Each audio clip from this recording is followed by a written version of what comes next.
Hey, everybody. Thank you for joining us. This is always a special pleasure of mine, and should be of yours to be able to spend time with Simon Rosenberg. Um, I'll just start out by saying if you don't subscribe to the Hopium Chronicles, which is Simon's platform, it's inadequate to call it a Substack. You really should. He's doing extraordinary stuff, very different. I mean, some tremendous writing, but it's really become an organizing hub, a gathering place for people around the country. I look at like Simon as sort of a Thomas Paine. He's out here posting this stuff and drawing people to it in the town square. And Hopium Chronicles really is one of these digital town squares that are really important to follow. So it's great to have you with us, man. It's great to Were be you out here. Saturday at No Kings? I was here in I DC. saw you in one of those frog costumes. I thought you were, I and I say didn't. that as someone who has spent time inside a chicken suit. Well, I mean, And listen, we haven't. I don't know that you and I have ever talked about this, but I ran the Chicken George campaign against Bush, there you go. and that Carvel and the campaign and George and the team allowed me to run that. So all those chickens that showed up. I And listen. that, as you know, the president started in 1992. He talked to the chicken in New Jersey, and the next day he conceded. They agreed to all of our terms in the debates, and then we won the election. But I do think these kinds of I think these inflatables and the frogs and all of the unicorns are a really powerful new tool that we have Yeah, to mock somebody who deserves enormous mock, to be mocked. And so it's a very welcome development. I think we had a great day out on the mall. My wife came along. She's usually in the government, so she doesn't get to do fun political things. And so we had a good day with a bunch of Hopium folks came out. But Stuart, I'm excited to be with you because you just took a trip, and I wondered if you could tell us where you were and what yeah, you did, and your reflections on this remarkable trip that you just took. yeah. I just spent some time in Ukraine helping with an aid project. This particular project focuses on non-lethal aid. It really sort of it was created by some Americans and some Finns who literally drove down from Finland or flew over from America the day after the invasion and to see what they could do to help, and met at a hotel in Poland that was sort of a staging ground. And out of that has come this tremendous effort. They gather together supplies, a lot of focus on medical supplies, and they gather vehicles, um, and they drive these convoys into Ukraine, and they distribute the supplies and they leave the vehicles. Um, so some came down from Helsinki, and the rest of us met in Warsaw, and we drove them in. We're in Kyiv pretty much most of the time. We didn't go out on anywhere near the zero lines or the front lines. And I got to say, you read these stories about Kyiv that makes it sound like war torn Kyiv or something. I don't know. I mean, we were staying at the Hyatt, and the bomb shelter was right next to the spa, which I don't think it's exactly like Stalingrad. I mean, the city seemed extraordinarily normal and vibrant. The city center, for the most part, you don't walk around and see drone damage. When you get out more to the outer suburbs of it, you do. But one of the things this group also does is support tech efforts to develop new land-based drones. And there's a big article in the Washington Post about this phenomenon today. And it's really extraordinary. We visited this center that is doing this, and you see all these kids doing it who normally would be gamers, Right. who have left university, and they're inventing this. They're inventing a new form of, well, warfare, but what they're doing really is drones, less to carry explosives, and more to take supplies in, and a lot to help evacuate wounded and to take medical supplies in. Because, you have this situation now where the drones are so constant that the Russians are flying, these first person view drones, FPV drones, that to just step out of into any kind of remotely open space is basically high risk. So you have people who are wounded who can't get evacuated, because to evacuate them, you're just going to end up with more people wounded. So they developed these drones now. Some have 100-kilometer range. I mean, it's really extraordinary. And they just invented this stuff from scratch, and the energy and the focus of this. We went out. I was over there with Ken Harbaugh, who, if you hadn't had on your show, you definitely should. Ken, extraordinary guy. He's a Navy pilot. I got to know him because he was involved in this effort called Veterans for Responsible Leadership, which was started by a group of primarily former Navy SEALs to oppose Donald Trump in 2016. But he is doing some extraordinary reporting where he is actually going out there to amazingly dangerous stuff. I saw a couple of journalist friends in Kyiv who've been in Kyiv before the war, and they're like, yeah, I don't do that shit. Yeah, that guy's crazy. Great respect, but like, oh man. But Ken let me tag along where he visited this extraordinary figure who he's gotten to be friends with, who's a Supreme Court justice, who is part of a group of volunteer judges and lawyers who have erected a series of anti-drone positions that are around Kyiv. And, without revealing too many, this one's on a river, because the drones come down the river. And it's basically machine guns, high caliber machine guns mounted on top of a houseboat. And they fund this themselves, except for the most expensive part, which is, acquisition of ammunition. And they, it's just amazing to think about. I mean, this is a guy who's at the Supreme Court of Ukraine. He puts in a day's work, and he drives, it's about 25 minutes from his house, out to this, rickety old houseboat, and armors up and stands up there and waits for drones to shoot him down.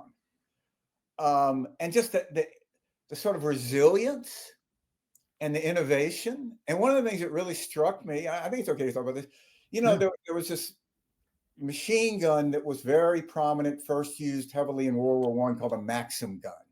You've seen pictures of them, this big round barrel thing. And it's really why there were 20,000 killed the first day of the Somme. They could fire 600 rounds a minute, the first weapon that could do that. So they've created this weapon that is taking literally 4 Maxim guns from that era that came from World War II stocks of the Soviet Union that were still in Ukraine. And they've put them on a bar, and they've welded a piece of metal to the triggers so that to fire all 4 at once, you just press down on this metal bar. And they're up there like shooting out drones with this shit. I mean, it's like something, it's extraordinary. And, to them, it's very personal. His house was hit by a drone a couple of weeks before we were there. Sort of an open question whether or not it had been deliberately targeted. Yeah. But we went to his house. It's just a nice suburban neighborhood. And they're kind of dark humor and spirit. It just, I can't help but think of the Blitz and what it was like there. This drone hit across the street, just a narrow suburban street across from his house. He had, been saving up to get a new car. It was in the driveway. It was blown to shit. He and his wife were sleeping in their cellar. The drone hit about 6 a.m, which is a thing that they're doing now. They're trying to hit more like at the end of the evening, where it's still dark, but people are starting to go to work and that kind of thing. So they survived, but they had just spent the summer like people do, working on the house. They put in new windows and all this stuff. They just all blown to shit now, and all around his yard are pieces of drone. This piece of drone. I mean, I picked one up. I mean, it's amazing. You see, there's a drone fin, has a number on it, and that's just their life. And these people aren't going to quit. There's not remote sense of self-pity. They're very fatalistic about it. I mean, just like it is what it is. So it's heartbreaking that the West isn't doing more, but particularly the United States isn't doing more. This thing could have been over. I mean, I don't think President Biden did enough, but certainly there was never a question whether or not President Biden thought who was at fault. Right. And that trip that he took to Kyiv, the only wartime president, only president to go to a war zone not controlled by Americans in American history, is incredible. So it's very humbling to see. We went to this cemetery in Lev, which is just heartbreaking, that you look at a before picture of what it was like in February of 22 and what it's like now. And it's just heartbreaking. Or February 21, I guess, was when the full-scale invasion was. Stuart, if I can ask a question, is that so I often talk at Hopium about how when there are moments that I get down, or my faith is a little shaken in our collective project, I think about what it would be like to be in Ukraine and about what they're dealing with there, and I wonder if you can reflect a little bit more on that, and how that the kind of counsel you can give all of us in the face of a not anywhere near as physically threatening, but something certainly as threatening to our constitutional order, to our way of life that we're seeing now, in terms of just the resilience that you saw, the grit, the determination, and how we can learn from that. Yeah, I think there's a toughness to the Ukrainian people. I mean, you meet people and they'll talk about how their great grandmother, hid from the Nazis, and how they're using some of these bomb shelters. They're the same bomb shelters they were, when the Nazis were attacking, literally. And you never get this sense of like, why is this happening to us? But this is, nor like, should we be doing this? Of course they think these. I mean, it's just to defend what they are. And they have, because of the atrocities, they know what it would be like. I mean, I think that's one of the problems that Americans have, our inability to imagine a different kind of country, particularly those of us, you and I, Simon, are going to be pretty low down on the ICE list, I mean, before they start chasing us around. We feel kind of immune from it, and they don't have that. I mean, you can walk from the center of Kyiv to Bucha, and it's not a long walk, and the horrors that occurred there. And they look at Mariupol, and it's just, I think they have a sense of they have to win, and therefore they will win. And they're not expecting they're not expecting Russians to change. They're expecting to change Russians by making the choices unacceptable. And you meet these people that are just, they couldn't be more humble. But there was one of the vehicles we were taking in to Kyiv was for a guy who had been in a drone unit, had been blown up, lost his leg, and wanted to use his, needed a vehicle so he could help now bring supplies to his old unit. And it's a land war in Europe. I mean, it's, you know, it's, and you know, that's such a tragedy. You know, you look at these numbers. I mean, since Donald Trump took office in this 7-month period, more European women and children have been killed in war since any time since 1945. And you look at these charts and the escalation of Putin, and the most recent example. Yeah. I mean, you know, I think the great underreported story of our time is the degree to which the Republican Party has been compromised by Russians. And this is on multiple levels. I mean, it goes back to the NRA was a perfect example of when they started to corrupt the money involved in it. But then when you have a person who is elected with Russian help, and that person, you cannot rise in the party if you even almost say that person's name in any way critical. I mean, for all the talk about Mitch McConnell, he's still not going to, he's never said Donald Trump's name in public in anything but a flattering sense. And I look at people I helped elect, I've known forever, John Thune, Roger Wicker. I mean, these are people who they have spent a lot of their lives helping build NATO, helping oppose, well, first the Soviet Union, then an expansive Russian Federation. And yet, here's Roger Wicker, chairman of the Armed Services Committee, a position he's wanted to have all his life. I mean, we were pages in Washington. And he ushers in Pete Hegseth.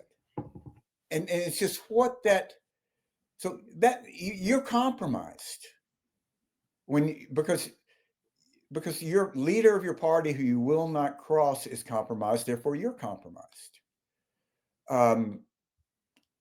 And it's unlike anything we've ever experienced. It's as if it's, you know, 1940 and Churchill's party is, well, there wasn't pro-German element, of strong anti-Semitic element, but it was opposed by Churchill and his party.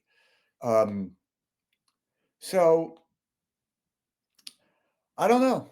You know, I hope Europe can do more. I think it is going to do more. But you see a lot, you see Americans over there, and, you know, it's not unusual to run across somebody. I was, you know, one of the leaders of this group that I was with was a guy, one of these guys in his early 30s who had been successful in early internet stuff, had made some money, had moved to Aspen and intended to spend the next decade of his life skiing. And, you know, went for a last run toward the end of February 21, got on a plane, and has been in Ukraine since then. Wow. And doesn't expect, you know, he's not looking for any, like, you know, attaboys. It's just like, yeah, this is what you should do. And I think, Stuart, you know, one of the things that I've been thinking about a lot in the last few days is that, you know, the administration has come up with, the regime has come up with this, what I think is an elaborate ruse to cover up their effort to give Europe over to Putin. And it's this idea that we're now shifting away from our focus on Asia and Europe and Russia and countering Russia and China. And now we've identified this new threat. I mean, this feels very Orwellian, right? That we now have a new threat, which is the cartels in our hemisphere. And we're seeing now the escalation of this. Trump is now picking a second country to confront, Colombia, which has, by the way, as you're very well aware, has been the security anchor of has been our greatest ally in South America and the sort of the foundation of our entire security posture in the hemisphere. Trump is now openly attacking their leader. And you know, soon we'll see what happens with Mexico, right, and how this moves. But I believe that part of what this is really all about is this is not a legitimate in my view, this is a completely illegitimate and ridiculous thing our government is doing. And I think that it's being done as part of what has been this elaborate game that Trump has been playing, where he knows that public opinion and even people in his own party don't approve him handing over Europe and Ukraine to Putin, which is what he wants to do. It's what, Yes, what he wants to do. and yeah. And so what he's done is that he's continued to play these games with Zelensky. He rolled out the red carpet for Putin, right? He had this awful meeting in the Oval Office on Friday where he sort of ripped open and there was like the big, R for Russia on his shirt, in the meeting, which we all knew, like back in their first meeting that happened. They didn't even allow cameras into the room in this one because Trump was going to mistreat Zelensky. And he knew that wasn't going to work for him in the United States, in a country where Vladimir Putin has 5% approval rating, right? And so I think we have to recognize that part of what's going on here with this now escalation in the Caribbean is that this is all being done as a way to create a at least a fig leaf of a case to allow Trump to give away the store to Putin in Ukraine and in Europe. And it is why their escalation around this, of course, was going to lead to what happened on Friday, which is that Trump now believes that he's got a cover story that he can try to at least sell to the American people, as opposed to it being him being a coward and running away, from this important fight with our allies. And I think that, this is why I think these things are connected. These are not separate Yeah, things that are happening. absolutely. Yeah. And it's just the malevolence of this is, as you pointed out, it's incredible. I mean, today, Lindsey Graham posted on Twitter or wherever this unbelievable supine homage to Trump, praising his, he just got a fundraiser with Trump, right? So he just praised him. He used capital letters. He praised his brilliance for this war in the Caribbean that we're now fighting, shooting boats full of fishermen, with the American military. And, we are, these are, to your point, I mean, the bigger point you were getting at is how in the world has the remnants of the old Reagan Republican Party allowed themselves to be rolled over by all Well, this? look, And brother, I've been thinking about this a lot, and I don't. I think something happened that we did in the Republican Party, that over decades we cultivated a breed of candidates and elected officials who knew that they rose through compliance, that they rose not through leadership but by following. And it like a lot of things, it probably goes back in American politics to race a lot. When in 1964 the party it went from 39% and 56 blacks supported Eisenhower to 7% supported Goldwater, opposed to the Civil Rights Act. Trump got 8% and 20. That's 1 point every 56 years. So that the party became over. Just think about this. This really struck me. It's such an obvious thing, but I don't think any Republican in our lifetime at any office level has ever been elected who didn't carry the majority of the white vote. I don't. I mean, even mayor, city council. So it's a white party, and that makes it more homogeneous, which makes it less likely to support differences of opinion and support mavericks. And this idea that you're going to wait your turn and you're going to have this, and it's like a genetic experiment. You do this for decades, and what do you end up with? You end up with the John Thune, the Roger Wickers, the Lindsey Grahams, who would say that this is what they believe, but they won't do anything to make it happen. And you've been involved in so many races. Like getting elected to the U.S. Senate or Congress. It's a real pain in the ass. I mean, you have to go through a lot of humiliations. You don't make that much money. I mean, it's kind of maybe a good job, but I mean, still, there's a lot of just degradation about it. So you go through all this bullshit, and you get to the U.S. Senate to do what? To do whatever Donald Trump tells you? I know. I mean, really? I mean, why? Why for that? You put up with listening to idiots at the Kiwanis Club for 30 years.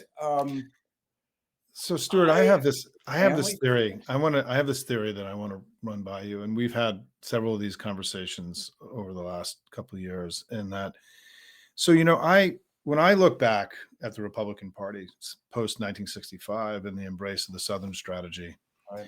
I always saw the way I see it, and this is me, right? That there were sort of two foundational pillars. There was exploitation of racial fear, which was a Sure. decision the Republican Party made after 1965 that was an unfortunate um, moment in our history, that the party of Reagan chose a different path and opposed to racial reconciliation became the party of Willie Horton and so on. But then the second piece of it was anti-communism and pro-democracy, which was something that Reagan exemplified, the Bush family exemplified, right? And I always have come to believe that what happened to that, and that created a break against some of the authoritarian impulses of the politics you're describing, right? And Interesting. that when the Cold War ended, then that break was removed from the Republican Mhm. Party.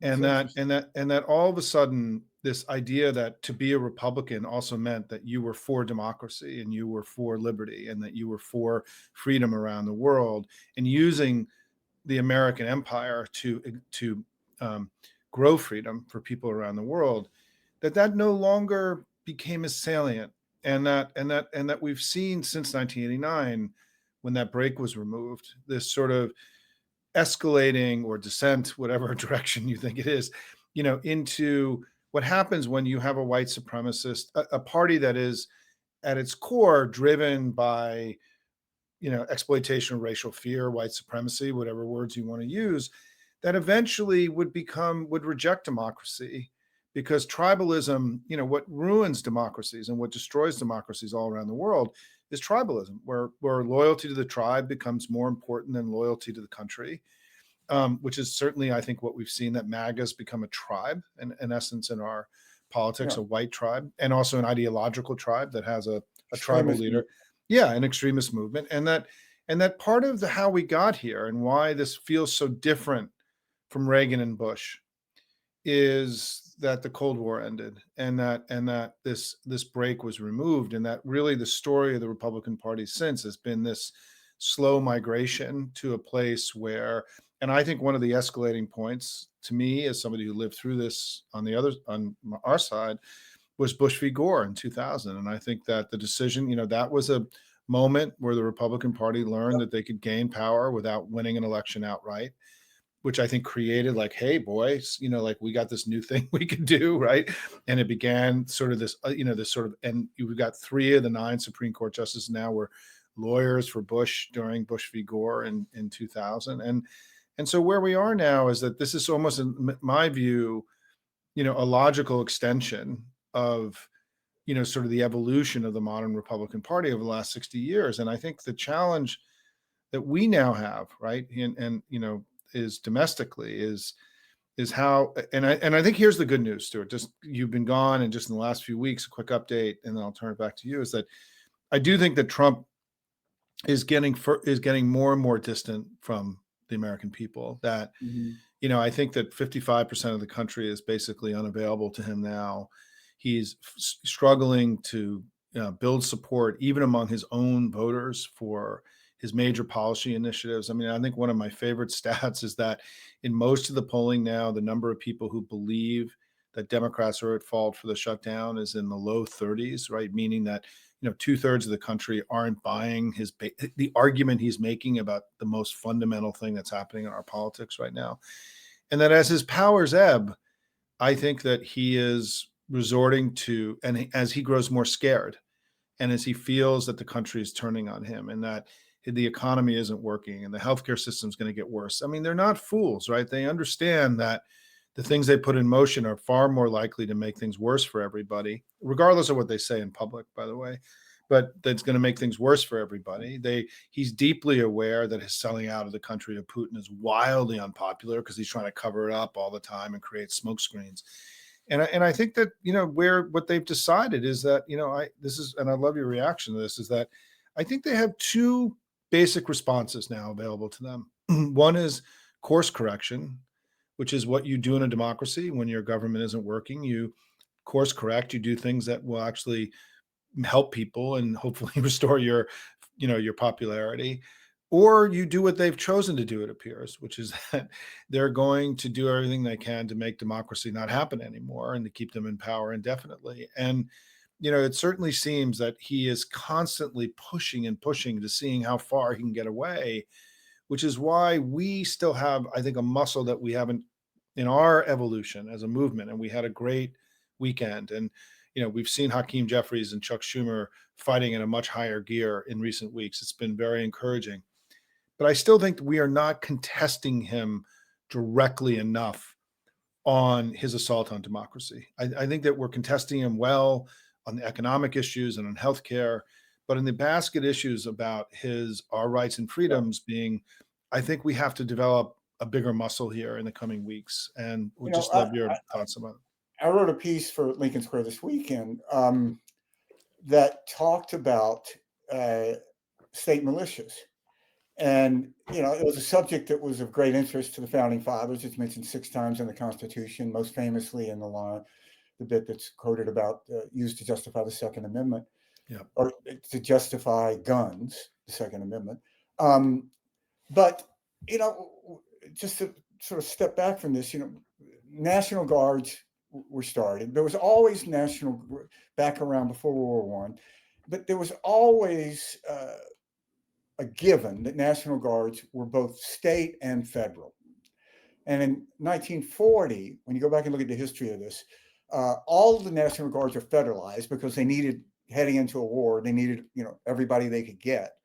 And at that time, passed a series of laws that were state defense forces, they were called, SDFs. And now about 25 states have those. They're pretty much dormant. There is a California Guard, there is a New York Guard, but they are explicitly by statute not only directed by the states. It cannot be directed by the federal government because it was created as seen that if you give the federal government a chance to get any soldiers they want, they're going to get these. And the governors could use this force for various things. And my advice, I wrote this in a piece, to a Newsom, Pritzker, there's the legal framework to do this in Illinois. They don't have one now, but you could have it tomorrow. I would stand up serious state militias. And what does that mean? Well, we don't know, but we do know that Donald Trump only responds to strength. And he clearly wants to invoke the Insurrection Act. He clearly wants to be able to give the military no obligation but to obey, make an order legal so they have to follow it, whatever he says against American citizens. And if I was a governor in a blue state that had this, I would a lot rather be sitting there on top of a 20,000 state force and having this discussion than not having this discussion. And I think, one of the things that is a hallmark of the Trump too is to use these obscure laws that aren't intended for the purposes that they're being evoked. So if nothing else, you should send a signal to the Stephen Millers and the Donald Trumps and all these idiots. Yeah, well, you're going to fuck around with that. We can do it too. But look, when I went down to Austin in 1999, there was an ongoing discussion about what should the Republican Party be for. And I think your point is a very, very smart one and aren't talked about a lot. I think there's a very good case to be made. What were the pillars of the Republican Party in the 80s, 90s, 70s, arguably go back to the 60s even? Crime, welfare, taxes, strong on the Soviet Union. So let's look at this. In 1990s, crime plummeted. Taxes went down from where they were in the 60s. As someone who did a lot of debate prep in 2000, one of the most pressing issues discussed in the debates was not terrorism, but what to do with the surplus. that Democrats created. Well, yeah, if you go back and you read these transcripts, it's like something, you know, from another, like a Star Wars episode, that you're debating what the Federation should do. Like, really, in 2000, we had a national discussion about what to do with the Democrat created surplus, and we won the Cold War, Yeah. and it was okay. So what do we do? What do we do now? And that really was what the makings of compassionate conservatism was supposed to be about. Yeah. And, you know, at the time, a lot of conservatives said to Bush, so are you saying that being an American conservative today isn't compassionate? And Bush's answer was basically, fuck yes. That's what I'm saying. And, you know, it was all sidetracked, went away on 9/11. And, you know, if you look at it before, you could see Bush, which is why he was so, his issue that moved him most was education. His major piece of legislation pre 9/11 was No Child Left Behind. And you can debate the merits. I really don't know enough about education policy to know if it's a good idea or not. But there is that famous picture of him signing it with Ted Kennedy over his right shoulder, you know, which would be like submitted in a war crimes tribunal. Like we have, you know, in front of the Hague, you know, with J.D. Vance. or in Budapest. Budapest. And, you know, when we struggle with this in the Romney campaign, and you know, you go back and you look at what Romney said on Russia. It's extraordinarily prescient, which is really sort of fascinating, because I mean, I can say, as somebody who was in those rooms, there was no polling that said say this about Russia. I mean, nobody cared. And we were heavily criticized by our campaign. I mean, by the campaign and by the establishment press. But the story that isn't really told is we're also heavily criticized by the Republican Party. They just kept their mouths shut about it publicly.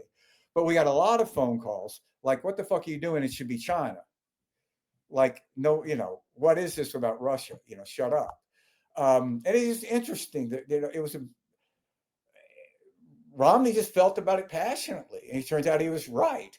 But you know, the stuff that we were talking about, smaller government jobs, things like, you know, it really didn't. There was always this element of the Republican Party that they didn't care, and you could tell if you went out and you talked about, you know, Mexicans as rapists and all of this stuff. Yeah, they would. And what I would have bet, though, in 12, that the degree to which you did that and attracted those voters, you would lose more in college educated voters. Yeah. And that was happening right up to the Comey letter. But I think that there is no intellectual framework to the party now. I mean, if you held a gun to my head and said, what does it mean to be American conservative? I'd say, just shoot. Fuck if I know. I mean, you can ask Elizabeth Warren what her theory of government is. She has one. You can argue with it. She'll defend it beautifully. You may think she's crazy, but she has a theory. There is you can't ask, no current Republican office holder with any credibility, backed up by their actions, can answer that question of what does it mean to be American conservatism? And what is it? We're the pro-Putin party? We're the pro. Well, and even take what Mike Johnson has done in the last few weeks. I mean, I think that I don't think, you know, we are still, look, we are operating at a higher level of the information game than we were 2-3 months ago. There's no question about it. But even just take, and I know that Sam is going to be yelling at us to wrap up soon, so I'll try to land the plane here. But you know, I'm kind of getting obsessed with this idea that the reason there's a government shutdown, and this is not well understood in the public, is because by September 30th, by law, the Republicans were required to pass a budget for the new fiscal year that began on October 1st. And they didn't pass a budget. They not only didn't pass a budget, there is no process to create a budget. There is no budget for us to. It's not a governing party. It's not a governing party. And I think that, you know, Mike Johnson's public line is, we did our job. I sent everybody home because they have important work to do at home. There's no budget, right? Like, I mean, just on this sort of really basic thing, the idea that he thinks he's done his job, you know, when there is no actual budget. where the negotiation, even if they get rid of the filibuster on the budget, I think they're going to have a really hard time getting to a majority vote in the House and the Senate on the tariffs, on the cuts to healthcare, on the electricity cost increases, on the roiding up of ICE.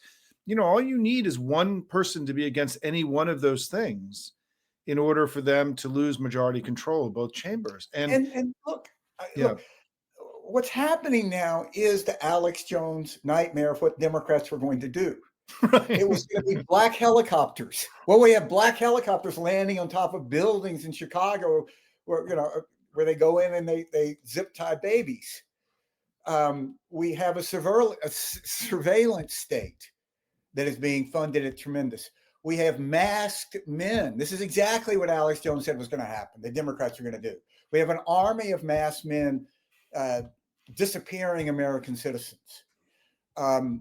We are allied with Russia. And, on the economic front, the entire party is trying to go insane over a guy running for mayor of New York is talking about 5 maybe city-owned grocery stores, and they're nationalizing Intel. Intel, really? And by the You think way, it's they're making all the economic data disappear, right? I mean, that was the other kind of incredible trick of the shutdown, right? That they just vaporized all the public economic data that companies and governments all around the world use to I mean, figure out it what's just going. shows the party Yeah, it never believed in anything.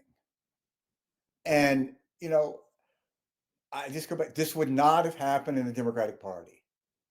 I go back. If John Kerry, close election 2004, John Kerry said, I didn't lose, the Democratic Party would have taken his fucking head off. right. They would have said, you're insane, dude. What are you, the New York Times would have editorialized against him. Like, this is the worst moment, in John Kerry's career. It's a disgrace to the country. Shut up, go home. Right. Shane Goldmacher would have written a piece attacking the Democrats for being weak, because Yeah.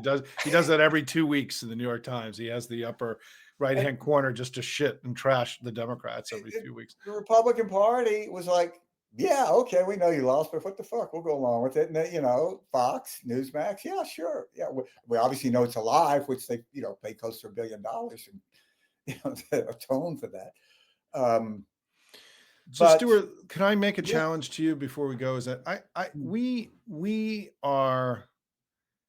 I watched Zelensky on Friday. They didn't even give him a place to do his press statement. That was greeted him when he got off the plane. Yeah, nor greeted him, nor I mean they sort of threw him out the back door and let him talk to, there was no image of the White House behind him. They sort of threw him in the alley and let him do his thing. And I think we need to talk together, those of us, Midas Touch and you guys and others, about doing more to open up on Trump for what he's attempting to do now. I mean, I think on Friday Trump had sort of decided, I think because he believed he had somehow created peace in the Middle East in his delusion and his insanity, right? How's that working out? Yeah, right. How's it right? It's already blowing up because, of course, it was great that Bibi Netanyahu, within 24 hours of the peace deal being announced, said they weren't going to stop their military operations in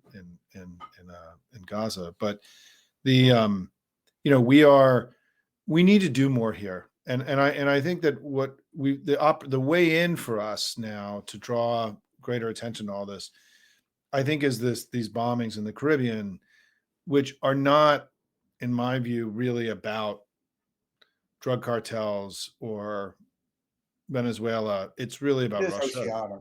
Yeah, it is, and we have to start connecting the dots for everybody on all this and recognize that. Yeah, I don't think we're talking. I don't think we're talking about enough. I think you're absolutely right. Yeah. And look, Marco Rubio's brother-in-law is a Cuban-born narco-convicted cartel leader. So, does he think, well, like, should we blown up? I don't know. So, like, given the chance, should I blown up my sister's husband when he was like in the drug business? A guy who, ended up living with my family and, It's so ridiculous It's that ridiculous. this, you know, I mean, people don't realize how large the American military is. Right? I mean, it is larger than the next 9 militaries combined. Think about that.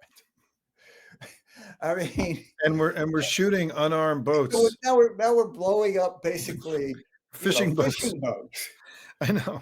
Meanwhile, we have a Coast Guard, right? And we already have all the layers that manage all of this without, the DoD. And and so I do think that part of, just to bring it home from your incredible trip and your bravery and your courage for doing all that, Stuart, thank you so much for standing with the people of Ukraine. They need to see Americans by their side. This is really important. And I will be honest with you, I work really hard, but I feel like I haven't done enough here on this issue. I need to be doing more. I'm grateful for your leadership. You've put pressure on me, frankly, to figure out. And my grandfather, Louis Rosenberg, was born in what is Ukraine today. He was Jewish, so he ran away, which is what Jews did in those days. But all of my my grandfather's family all came from Ukraine, and I've never been there personally, but we have great understanding. My grandmother came from Riga, Latvia, and my mother's family is from Germany, and we are in Ireland. Part of it is Ireland in there too. Is that we in our family growing up, just the stories of the region, right? And just the trauma and the never-ending wars and everything, and the What land? Russians and the Russians and the Russians and the Russians, right? This was all part of sort of family stories and consciousness, and so you've part of the reason I was so excited to talk to you today is I feel like just being with you here today has created an enormous personal challenge for me to figure out what I can be doing more than what I'm doing, because I do think that I think that part of what's happening to Trump right now is that he is in profound decline, that he's in political decline, he's in cognitive and physical decline. His powers are ebbing, and he knows it, and everyone around him knows it.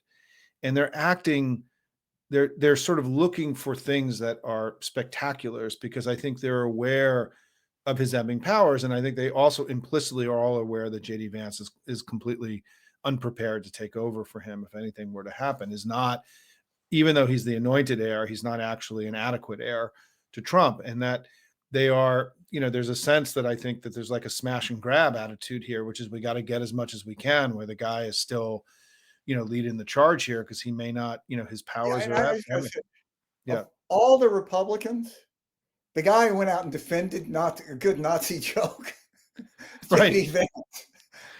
I mean, think about it. I mean, like, what when you're sitting in the room and you go, well, God damn it, somebody's got to defend those people, we're just telling, those Nazi jokes. The kids who are 40 years old, right? It's all. Yeah, the kids are 40 years old. One of them is my state rep here in Vermont. Um, It's you know, it's all locker room talk, Stuart. Right? It's every day. yeah, Just locker room talk. what I mean, and think about his staff. Like, no one can say, like, no, there's no need to. It's about even sitting in a room and telling your boss that it's not a good idea to defend Nazi jokes. I mean, how do you? I mean, it's like it's insane. Yeah, I love Hitler. May be over the line, right? It could be over the line, Yeah, I mean, Mr. Vice President, right? there's nobody is. So why does he do this? Because I think the reason is that they believe that the way to rise in the party Yep. is to be the most transgressive and to be the most offensive, and that you will be able to earn your, prove that you're like, I'm willing to go out and defend Nazis, you know. And I think it goes, the reason I was just saying this, it goes to your point that he's not prepared to be. This is not something, you know, eh, that the country wants, I mean, it's a problem I think Republicans have, or who is an attractive figure in the Republican Party? It Mike is. Johnson, this little weird, creepy guy. Oh, who has been, I mean, whose performance, public performance in the last couple of weeks has been something out of like Monty Python, right? Like it has Yeah, been, it's it, been unbelievable. No, I agree with you. I mean, look, I think that, and just to, so Sam doesn't kill both of us here in a minute, is that I do think that there is this sense, I really believe it's like a smash and grab, right? That they are going to take as much as they that's a good way possibly to put can it. because they know their leaders, his powers are ebbing. They know that he's physically unwell. They know there are days they can't really send him out in public because he says such insane things.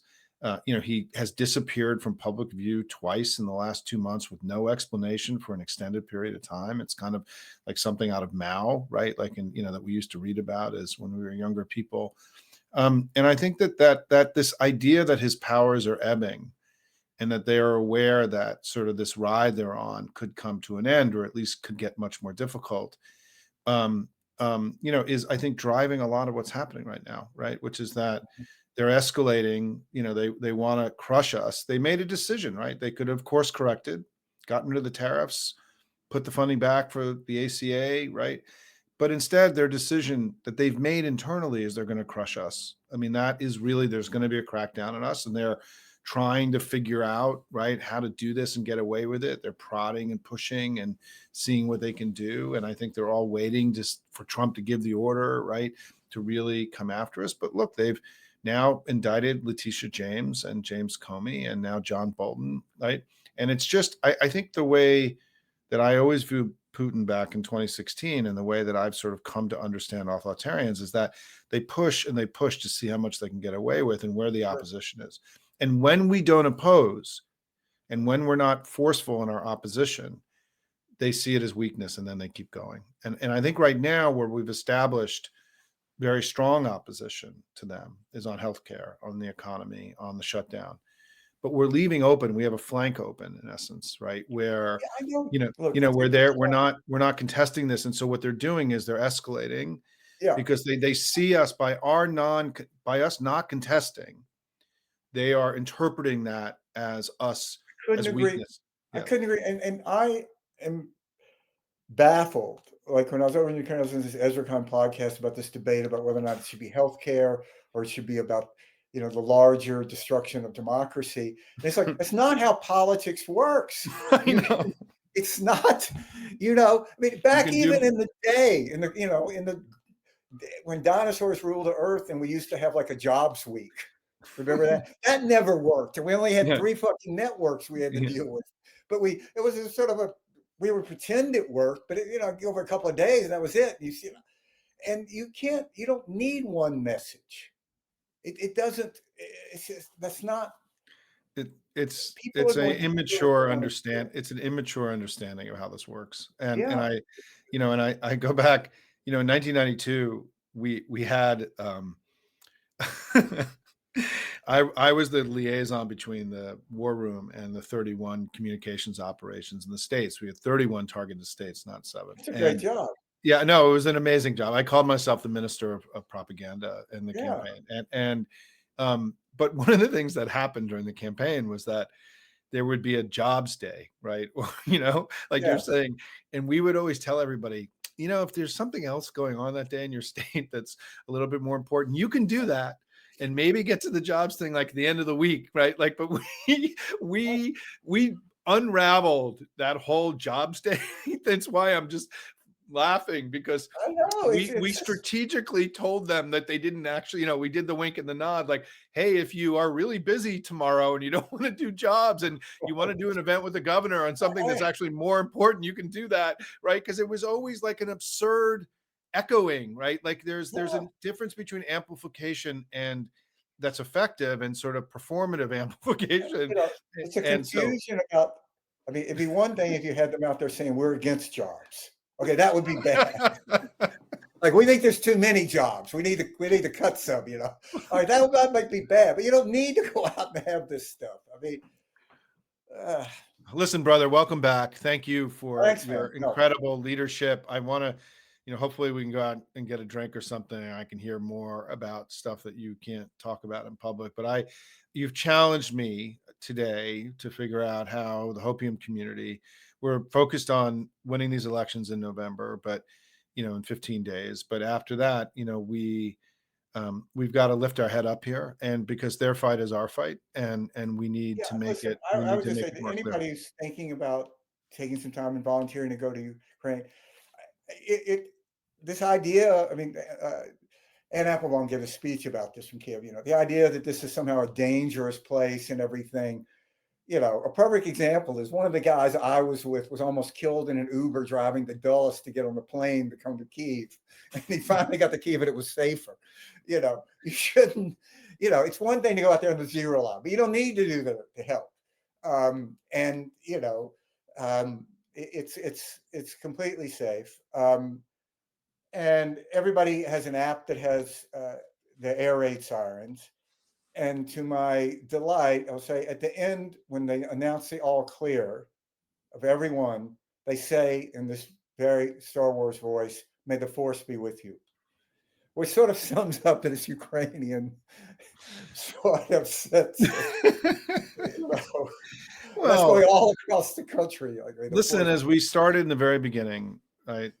Humor and mockery, and it's a requirement to get through all this, right? It's not an option. It's essential Yeah. to keeping our sanity through these times. And I'm really grateful. I think that we still don't have a rallying cry as a movement. No Kings is, I think, sort of the closest we have. I think it's insufficient. It's good, but we're going to come up with something better. But we've started developing, I think, in the last few weeks, sort of a symbol of resistance, which are these inflatable animals and the frogs, which I think are actually really appropriate. I think this is really a hugely important development, because what are they going to do? They're going to start arresting the frogs, right? And putting, hog ties the frogs, right? Like, they know that if they touch these animals, that they will look like fools. And so this has become this really kind of important moment, in my view, about our continuing to find our way to elevate and to challenge them more effectively. And I think mockery is, I think, going to become one of the most powerful tools that we have. And so, Stuart, thank you for all No, your thank you, continued Simon. staying in the And I'll game. say And again, everybody out there, subscribe to Hopium Chronicles. It's very important. okay, brother. Thanks, everybody. Thank you, buddy.